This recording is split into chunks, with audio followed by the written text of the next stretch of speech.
साधने का मतलब है ठहरना, रुक जाना। आपके कार्य क्षमता, आपका बल, आपकी सूझबूझ के आधार पर किसी चीज को रोके रखना साधना है। और साधना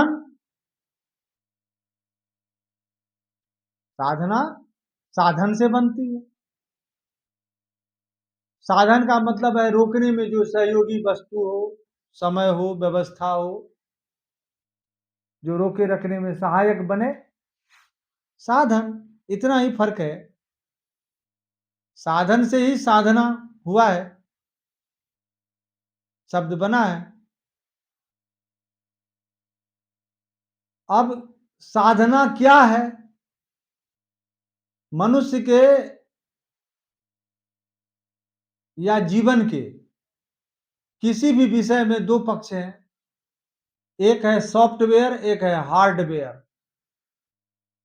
एक है ढांचा, आकृति, स्वरूप, और दूसरा है जो देखा नहीं जाता, इंद्रियों का विषय नहीं, अतीन्द्रिय बातें हैं, जो इंद्रियों के पकड़ में नहीं आता। मन से, बुद्धि से पकड़ में नहीं आता। जैसे दया, करुणा, प्रेम, वैसे ये सब आत्मा के गुण हैं। दया भी आत्मा का गुण है, प्रेम भी आत्मा का। लोग बोलते हैं ना प्रेम करते हैं, प्रेम कर तो जान, प्रेम की तमाम ढाई आखर प्रेम का पढ़े तो पंडित होए। प्रेम किसमें होता है? आ जाइए सॉफ्टवेयर में, जो इंद्रियों का विषय नहीं है। प्रेम इंद्रिय का विषय नहीं है। किसी को कोई प्यार करता है तो इंद्रिय से करता है? किससे करता है? मन से करता है। मन कोई इंद्रिय ही नहीं है, अंत इंद्रिय है। मन तो संकल्प विकल्पात्मक अंतःकरण है। संकल्पात्मक विकल्पात्मक अंतःकरण है।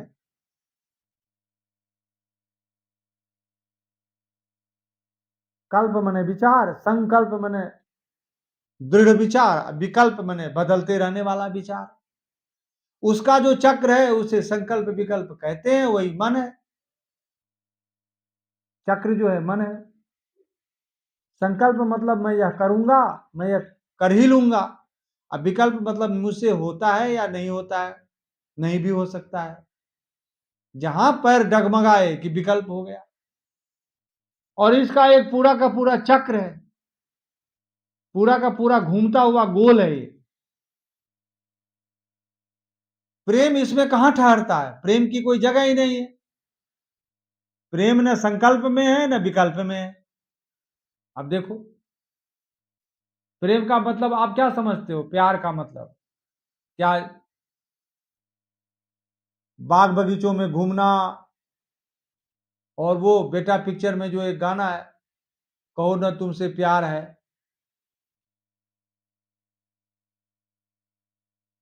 और कोयल का कूकना, और नदियों का झरझर, और भीगे कपड़े में दौड़ना, और आना जाना, लपकना, पकड़ना, चिपकाना, किसको प्यार बोलते हो? प्यार या नहीं है? प्यार दो के बीच में नहीं फलित होता, देखने में लगता है। प्यार दो के बीच में फलित नहीं होता। प्रेम दो के बीच में नहीं होता। प्रेम तो हमारी आत्मा में है, सबकी आत्मा में है। हमारी में कहेंगे तो इसका मतलब ये मत समझना कि हमारी आत्मा में है। हमारी में है, तुम्हारी में नहीं है। प्रेम एक पक्षीय होता है। जब दूसरे का राय विचार जानने लगेंगे तो वह प्रेम नहीं होगा, वह निर्भर हो जाएगा। दूसरा पता नहीं कितनी देर टिकेगा। है कि नहीं? भाई दूसरा कितनी देर टिकेगा प्यार में, इसका कोई पता नहीं।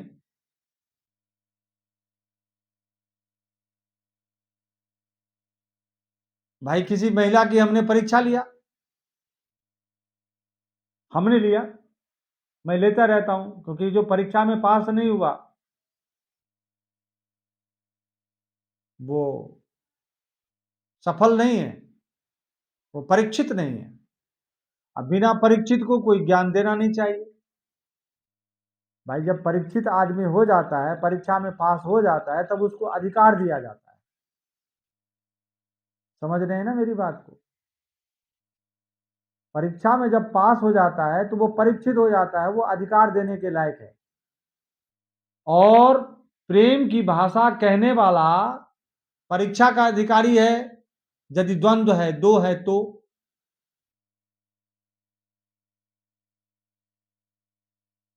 प्रेम हमेशा एक पक्ष में होता है, एक पक्षीय होता है, दूसरे की अपेक्षा नहीं होती। दूसरे की अपेक्षा जब ही हो जाती है जब हमें अपने प्रेम पर, अपनी आत्मा पर विश्वास नहीं है, हमें अपने आत्मा की आत्मदृष्टि नहीं है, वो हमारी अपनी ऊर्जा नहीं है, अपनी सोच नहीं है, अपना विचार नहीं है, हम दूसरे पर आश्रित होकर के प्यार खोज रहे हैं, प्रेम खोज रहे हैं। भाव का मतलब भी यही है। भाव आत्मा के अंतस्थल से निकलता है, प्रेम आत्मा के अंतस्थल से निकलता है, करुणा आत्मा के अंतस्थल से निकलती है, दया आत्मा से निकलता है, अपरिग्रह आत्मा से निकलता है, अस्ते चोरी न करना आत्मा के अंतस्थल से निकलता है, सत्य तो पूरा का पूरा आत्मा ही है।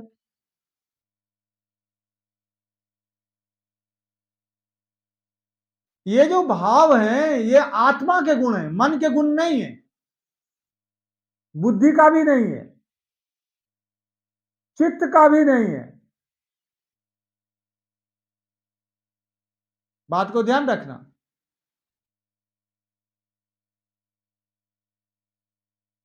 जो ये कहानियां बनी हुई हैं, जो ये किताबें पढ़ रहे हैं, जो ये बातें सुन रहे हैं, जो ये शास्त्र पढ़ रहे हैं, पढ़ते तो हैं लेकिन उसका चिंतन नहीं है।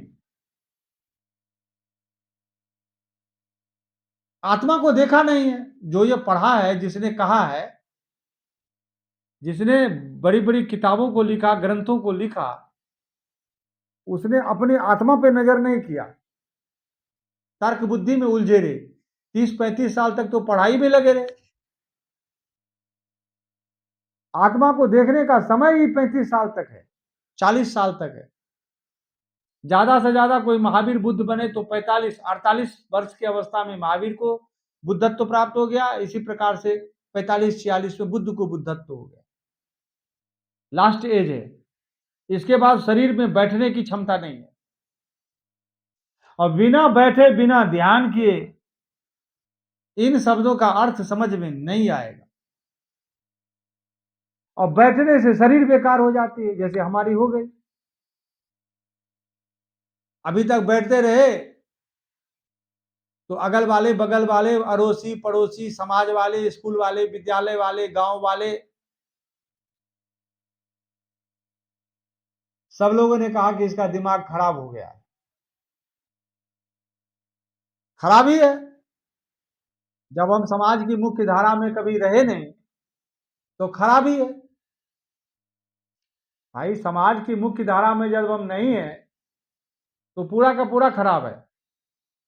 और समाज की मुख्य धारा में यदि हम रहे बचपन से,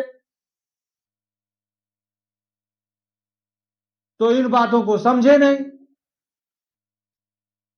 क्योंकि जाना है आत्मा के तल पर, तभी बात समझ में ये आएंगी। ये जो आत्मा के गुण है वो तो जब आत्मा महाराज को जानेंगे तभी उनके गुण समझेंगे। बात है कि नहीं हकीकत?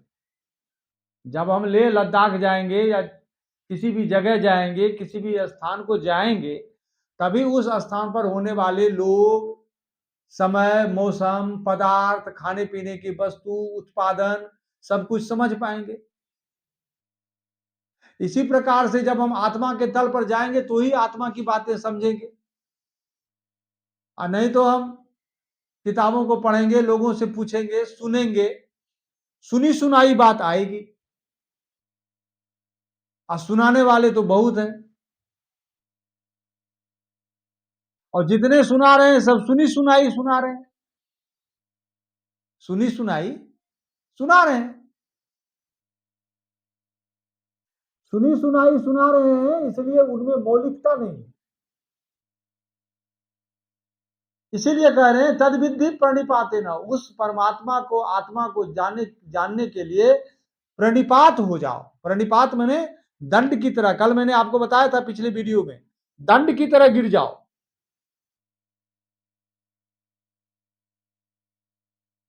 मतलब इतना झुका लो, इतना भीतर जगह होने दो कि बुद्ध पुरुष से निकली हुई बातें तुम्हारे भीतर में जाए, तुम उसको परीक्षा कर सको। पहले तो बिना परीक्षा किए पियो, इसलिए बोलते हैं पिबंतु सद्भाग्या, उत्तम भाग्य वाले इस दिव्य ज्ञान रस को पिए। मुहुरहो रसिका भुवि भावुका, रस पीने वाले जो लोग हैं, जो केवल रस पीते हैं, जूस पीते हैं गन्ने की दुकान पर, या कोका कोला या पेप्सी या फ्रूटी, वो जहां भी गाड़ी से उतरते बोलते 2 फ्रूटी देना, क्योंकि वो रस पी करके अपने शरीर को ग्लोइंग चाहते हैं, ग्लो। कई गाजर का पीते हैं, कई मौसम्मी का पीते हैं, कई सलजम का पीते हैं, कई करेला का जूस पीते हैं शुगर वाले। वो रसिक हैं, वे मोटे पदार्थों को जमा नहीं करना चाहते हैं शरीर में, वे रस को देते हैं, रस का भोजन करते हैं। दूध, दही, घी इत्यादि रस है, गोरस बोला जाता है। तो इसी प्रकार से ज्ञान के रस को पिए, बार बार पिए। किन से? जो ज्ञान को देखा है, जिसने अपने मन को ठहरा लिया, जिसने साधना कर ली, साध लिया। क्या बात है! जिसका मन सध गया, जिसकी बुद्धि सध गई, जिसका जगत ब्रह्मांड सध गया। ब्रह्मांड बड़ा भारी है, ब्रह्मांड को भी तो साधना है। ग्रह, नक्षत्र, सूर्य, तारे, प्रकृति, सबको अपने वशीभूत करना होता है। ये सब कहां से जुड़े हैं? ये सब मन से जुड़े हुए। मन को रोक लिया तो समय रुक गया। और एक साधना होता है, जैसे विद्यार्थी परीक्षा देते हैं, अभी मैं पीजीटी की तैयारी कर रहा हूं, वे जितने डाटा है, जितनी सूचनाएं हैं पुस्तकों में दी गई, उनको वो जमा करते हैं, बार बार पढ़ते हैं, बार बार सुनते हैं। इसलिए जो विद्यार्थी पीजीटी की, यूजीसी की तैयारी करते हैं, उनके लिए मैं डाटाएं देता हूं, मेरे पास में है जमा। कुछ पुस्तकों से भी सहयोग मिलता है, उनके परीक्षा के लिए वो चीजें जमा वाले में से निकाल के दे देता हूं। ज्यादा पुस्तकें नहीं मेरे पास में, मैं तो पर्सनल वही देता हूं जो मेरे पास में है। तो आप यदि साधना करते हैं तो परीक्षा के क्षेत्र में आपको कम से कम 10 घंटा पढ़ना है, ये ध्यान रखिए। 10 घंटा जो विद्यार्थी पढ़ेगा, वह डाटाओं को जमा कर पाएगा। सबसे पहले तो एक कॉपी बनाइए, जिस विषय को पढ़ते हैं उसकी कॉपी बनाइए और पढ़ने के बाद में जो आपको लगता है कि मुख्य चीजें हैं उसको आप डॉट डॉट करके लिखते जाइए। छोटा सा तीर बना दिया, हल्का डैश दे दिया और लिखना शुरू किए। जहां नंबर देने वाली बात है कि कुछ तत्व ऐसे हैं, 9 तत्व हैं तो 1 2 करके 9 लिखो। कहीं पर रोमन में अंक दे दो, कहीं पर ए बी सी डी करके दे दो। उन तत्वों को लिखो और लिख करके प्रातः काल 2 घंटे दोहराने के लिए रखो। और यदि ज्यादा मोटी किताब पढ़नी है तो उसको अंगुली पद्धति से पढ़ो, जल्दी जल्दी पढ़ा जाएगा। और उसमें जो मोटी बातें आती है उसमें टिक करो, वही टिक मार्क से। आया समझ में पढ़ने का तरीका, पढ़ने के तरीके, साधना के तरीके। इसी प्रकार से ज्ञान लेने वाले जो ब्रह्म को जानना चाहते हैं, भगवान को जानना चाहते हैं, मन को रोकना चाहते हैं, बुद्धि को स्थिर करना चाहते हैं, तो वहां बोला है अभ्यासेन तु कौन्तेय वैराग्येन च गृह्यते। अभ्यास और वैराग्य से मन ग्रहण किया जाता है। कई लोग कहते हैं ना ना ना ना, ये मन होता ही नहीं ग्रहण करना। होता नहीं तो मैंने कैसे किया है? मैं सारे काम करते हुए फिर भी मन हमारा स्थिर है। लड़ते हुए, भागते हुए, हंसते हुए, प्रलाप करते हुए, गाली गलौज करते हुए, पढ़ाते हुए, लिखाते हुए, स्त्री परिवार बच्चा सबके साथ में अपना जीवन बिताते हुए निग्रहित मन, संग्रहित मन, ठहरा हुआ मन ठहर चुका है। सांसारिक क्रियाओं से मन का कोई भी लेना देना नहीं, क्योंकि मन जो संकल्प विकल्प है वह रुक करके शून्य हो गया है। अब मैं कोई भी नाप करता हूं तो शून्य से करता हूं। किसी भी वस्तु का ज्ञान का मापन करने के लिए एक शून्य बिंदु लेना पड़ेगा। इसीलिए भारतीयों ने शून्य का आविष्कार किया था, आपने सुना है। भारतीय में हमारे जैसे भारतीय और आपके जैसे भारतीय, जो भारत के रहने वाले लोग हैं, गिनते गिनते गिनते पहुंचे तो उन्होंने संख्या बनाई प्राकृत संख्या। प्राकृत संख्या 1 से लेकर के 9 तक तो गिनने का काम आया, लेकिन 9 के गिनने के बाद में उससे एक भूल हो गई, जिसे वह शून्य को रखा। अब शून्य से लेकर के 9 तक प्राकृत संख्या अनंत तक हो गई। यह जो बात है यह साधना के क्षेत्र में काम करती है। दुनिया का कोई भी ज्ञान आत्मा से ही शुरू होता है, नपता है कितना मीटर लंबा है और कितना मीटर छोटा है। नपेगा कहां से? वास्तव में जो भाव स्थल के सॉफ्टवेयर कोमल अंतः शब्द हैं, वे तो संख्या से ही, आत्मा से ही नपते हैं। और जो हार्डवेयर है वो शरीर से नपता है, शरीर से साधा जाता है। एक 5 साल का बच्चा वो भी बात को समझ सकता है, समझ सकता है, लेकिन वह 50 किलो का बोरी बैग नहीं उठा सकता। समझ सकता है कि बैग कैसे उठेगा, वह किसी को दिशा निर्देश कर सकता है कि अंकल जी थोड़ा सा हल्का झुक जाइए, बोरी को सीधा कर लीजिए और उसके दोनों सिरे को पकड़ लीजिए और पीठ पे उचका के धर लीजिए, तो आपको इसको स्थानांतरित करने में सुविधा होगी। इतनी बात वो जानता है लेकिन खुद नहीं कर सकता, क्योंकि उसका जो बाहरी ढांचा है वह कमजोर है, शारीरिक ढांचा कमजोर है। तो हार्डवेयर किसी भी व्यक्ति को अपने भावों को पुष्ट करने के लिए अपने शरीर को भी बलवान और मजबूत बनाना पड़ता है।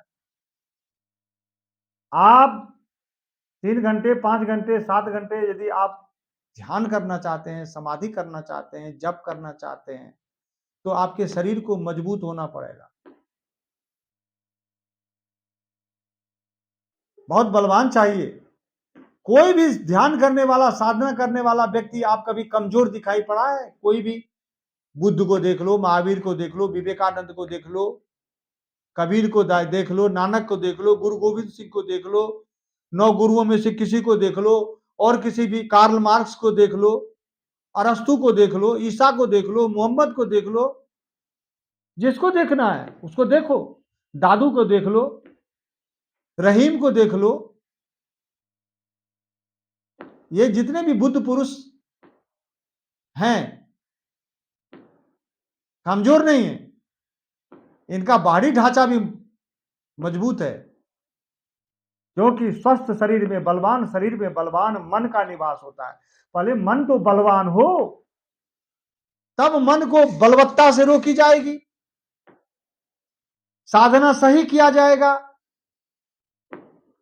क्या साधना करना है, कैसे करना है, वो मैंने आपको कुछ बातें बताई। वीडियो लंबा ना हो जाए इसलिए मैं इसको यहीं रोकता हूं। व्यासपीठ गुरुकुलम चैनल को जरूर सब्सक्राइब कीजिएगा, ताकि मेरी इसी तरह की दिव्य दिव्य विचारधारा भगवान श्री नागेश्वर से मिलता रहेगा। अब मुझे जब भगवत्ता प्राप्त ही हो गई है तो कहने में भी कोई बुराई नहीं है। अब कोई ये कहे कि जीव क्या ईश्वर हो सकता है? जीव ही ईश्वरत्व का अनुभव करता है,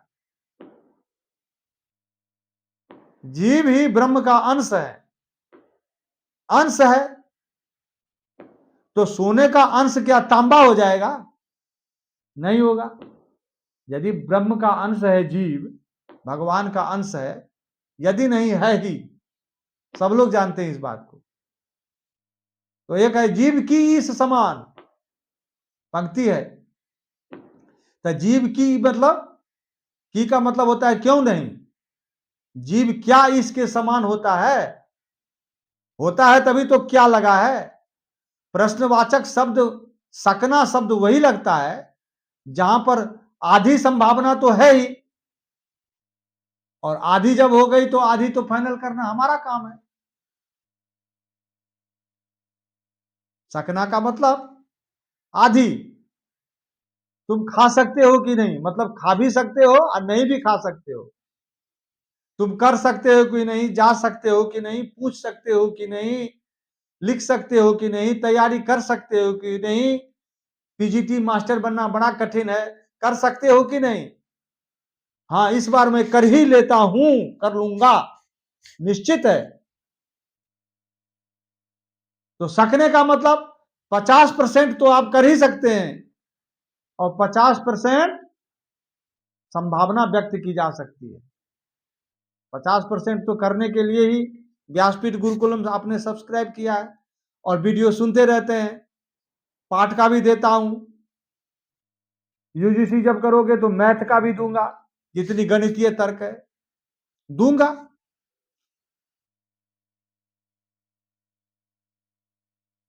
तमाम विषय हैं, तमाम संस्कृत साहित्य है। उतना डाटा लिख के नहीं तो हाथ में किताब लेकर के बताऊंगा, बताऊंगा लेकिन जरूर, क्योंकि मैंने आपको बताने के लिए। और शाम को जो ये चलता है इसको भी अभी मैं शाम को ही बना रहा हूं, आज फेसबुक पर भी दूंगा थोड़ा सा। तो इसी के साथ में वीडियो जो भी आपको चैनल पर मिलता है या फेसबुक पर मिलता है आचार्य श्री नागेश्वर पर, तो वहां भी आप फॉलो करिए। फॉलो का मतलब, फॉलो का मतलब पीछे चलना नहीं, फॉलो का मतलब होता है आगे बढ़ना। समझने की बात है, एक गिलास भरा, आधा गिलास भरा हुआ है और आधा गिलास खाली है। किसी को आधा गिलास पानी दिया, किसी ने पूछा कितना पानी है, उसने कहा आधा गिलास खाली है, उसका दिमाग ही खाली है आधा।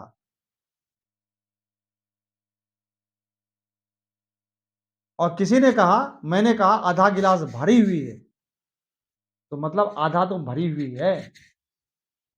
खाली को नहीं देखना, भरी हुई को देखना है। तो अपने विचारों को पुष्ट कीजिए, हमारे साथ जुड़े रहिए। मैं जो भी कुछ करूंगा वो आपके साथ करूंगा। मैं कोई भी काम करूं, कोई भी जीविका चलाऊं, किसी भी प्रकार का खुराफात करूं, कोई भी कार्य करूं, अच्छा काम बुरा काम, मुझे कोई फर्क नहीं पड़ता, सब कर सकता हूं, फर्क ही नहीं पड़ता। जब मन रुक गया है, साधना हो गई है पूरी, तो काम तो कुछ भी हो सकता है, हार्डवेयर से सॉफ्टवेयर से, क्योंकि ये तो इंद्रिया इंद्रियार्थेषु वर्तन्ते, इंद्रिया अपने अर्थों में बरत नहीं है, बरतने दो ससुरी को। अपन तो फिट है, ठोस है, तेजस स्वरूप है, विराट है, आनंद स्वरूप है। इसीलिए अपनी भगवत्ता के लिए एक बार अपने आप को प्रणाम करता हूं, और आपको ये भागवत्ता जा रही है, भगवत्ता जा रही है, भागवत धर्म जा रहा है, इसलिए आपको भी प्रणाम करता हूं। सबको सिया राम मैं सब जग जानी, करो प्रणाम जोरी जुग पानी। और दूसरी बार प्रणाम की आशा मत करना, ये तो प्रवचन का प्रणाम है, प्रवचन नहीं, सहभागिता का प्रणाम है।